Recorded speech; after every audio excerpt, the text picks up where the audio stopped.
Hello ವೀಕ್ಷಕರೇ, ಬನ್ನಿ ಇವತ್ತು ಜುಣಕ ಮಾಡೋದು ಹೇಗೆ ಅಂತ ನೋಡೋಣ. ಅಂದರೆ ಹಿಟ್ಟಿನ ಪಲ್ಯ.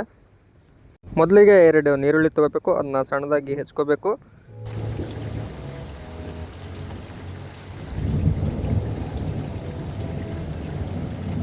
ನೋಡಿ, ಈ ಥರ ಸಣ್ಣಕ್ಕೆ ಹೆಚ್ಕೋಬೇಕು. ನಂತರ ಒಂದು ಟೊಮೊಟೊ ಹಣ್ಣು ತೊಗೊಂಡು ಅದನ್ನು ಕೂಡ ಸಣ್ಣದಾಗಿ ಹೆಚ್ಕೊಂಡು ಇಟ್ಕೋಬೇಕು. ನೋಡಿ, ಈ ಥರ ಸಣ್ಣದಾಗಿ ಹೆಚ್ಕೋಬೇಕು. ಟೊಮೆಟೊ ಹಚ್ಕೊಂಡಾದ್ಮೇಲೆ ಸ್ವಲ್ಪ ಕರಿಬೇವು ಹಾಗೂ ಕೊತ್ತಂಬರಿ ತೊಗೊಂಡು ಎಲ್ಲ ಹೆಚ್ಕೊಂಡಿರೋದನ್ನ ಸೈಡಿಗೆ ತೆಗೆದಿಟ್ಕೋಬೇಕು. ಈ ಜುಣಕ ಮಾಡೋದಕ್ಕೆ ಹಸಿ ಖಾರ ರೆಡಿ ಮಾಡ್ಕೋಬೇಕು. ಹಾಗಾಗಿ ಮೆಣಸಿನ್ಕಾಯಿ, ಕರಿಬೇವು, ಕೊತ್ತಂಬರಿ, ಸ್ವಲ್ಪ ಜೀರಿಗೆ, ಕೊಬ್ಬರಿ, ಶುಂಠಿ ಬೆಳ್ಕೊಂಡಿರೋದೆಲ್ಲ ಒಂದು ಮಿಕ್ಸಿ ಜಾರ್ಗೆ ಹಾಕಿ ಸ್ವಲ್ಪ ನೀರು ಹಾಕಿ ಗ್ರೈಂಡ್ ಮಾಡ್ಕೋಬೇಕು.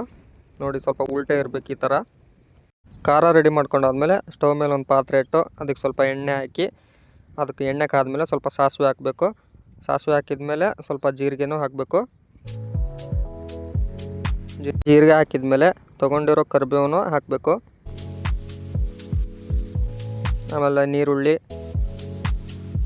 ಮತ್ತು ಟೊಮೊಟೊ ಹಣ್ಣು ಕೂಡ ಹಾಕಬೇಕು. ಫೈನಲಾಗಿ ಕೊತ್ತಂಬರಿನ ಆ್ಯಡ್ ಮಾಡಬೇಕು. ಎಲ್ಲ ತರಕಾರಿ ಹಾಕಿದ್ಮೇಲೆ ರುಚಿಗೆ ತಕ್ಕಷ್ಟು ಉಪ್ಪು, ದೊಡ್ಡ ಉಪ್ಪಾದರೂ ಓಕೆ, ಸಣ್ಣ ಉಪ್ಪಾದರೂ ಓಕೆ. ಆಮೇಲೆ ಸ್ವಲ್ಪ ಬೆಲ್ಲ ಹಾಕಬೇಕು. ಆಮೇಲೆ ಅರಿಶಿನ ಪುಡಿ, ಆಮೇಲೆ ನೆನೆಸಿಟ್ಕೊಂಡಿರೋ ಹುಣಸೆ ಹುಳಿನ ಹಾಕಬೇಕು.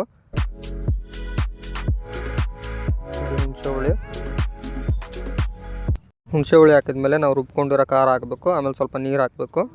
ಅದಾದಮೇಲೆ ಒಂದು ಬೌಲೆಲ್ಲ ಹಸಿ ಕಡಲೆ ಹಿಟ್ಟು ತೊಗೋಬೇಕು. ಹಸಿ ಕಡಲೆ ಹಿಟ್ಟಿಗೆ ಸ್ವಲ್ಪ ನೀರು ಆ್ಯಡ್ ಮಾಡಿಕೊಂಡು ಅದನ್ನ ಚೆನ್ನಾಗಿ ತಳ್ಳಗೆ ಕಲಿಸ್ಕೋಬೇಕು, ಯಾವುದೇ ಥರ ಗಂಟಿಲ್ದಂಗೆ. ಹಸಿ ಕಡಲೆ ಹಿಟ್ಟೆ ನಮ್ಮ ಈ ಜುಣಕಕ್ಕೆ ಮೇನ್ ಇಂಪಾರ್ಟೆಂಟ್ ಇಂಗ್ರೀಡಿಯೆಂಟ್ ಆಗಿರುತ್ತೆ. ನೋಡಿ, ಯಾವುದೇ ಥರ ಗಂಟಿಲ್ಲದೆ ಕಲಿಸ್ಕೋಬೇಕು. ಈ ಥರ ಕಲಿಸ್ಕೊಂಡಾದ್ಮೇಲೆ ನಾವು ಕುದಿಯೋಕೆ ಇಟ್ಟಿದ್ದಂಥ ಖಾರಕ್ಕೆ ಈ ಹಸಿ ಕಡಲೆ ಹಿಟ್ಟನ್ನ ಆ್ಯಡ್ ಮಾಡಬೇಕು. ನೋಡಿ, ಆ್ಯಡ್ ಮಾಡಿ ಈ ಥರ ಕೈ ಆಡಬೇಕು. ನೀವು ಕೇಳ್ಬೋದು ಡೈರೆಕ್ಟಾಗಿ ಹಸಿ ಕಡಲೆ ಹಿಟ್ಟನ್ನ ಹಾಕ್ಬೋದಲ್ಲ ಇದಕ್ಕೆ ಅಂತ, ಬಟ್ ಹಾಕಿದರೆ ಅದು ಗಂಟಾಗುತ್ತೆ. ನೋಡಿ, ಈಗ ಕುದಿಯೋಕೆ ಸ್ಟಾರ್ಟ್ ಆಯಿತು. ಈ ಥರ ಕುದಿಯೋಕೆ ಸ್ಟಾರ್ಟ್ ಆದಮೇಲೆ ಗ್ಯಾಸ್ ಆಫ್ ಮಾಡಬೇಕು. ನೋಡಿ, ಹಿಟ್ಟಿನ ಪಲ್ಯ ಜುಣಕ ರೆಡಿ ಆಯಿತು. ಮಾಡ್ಕೊಳ್ಳಿ, ತಿನ್ಕೊಳ್ಳಿ.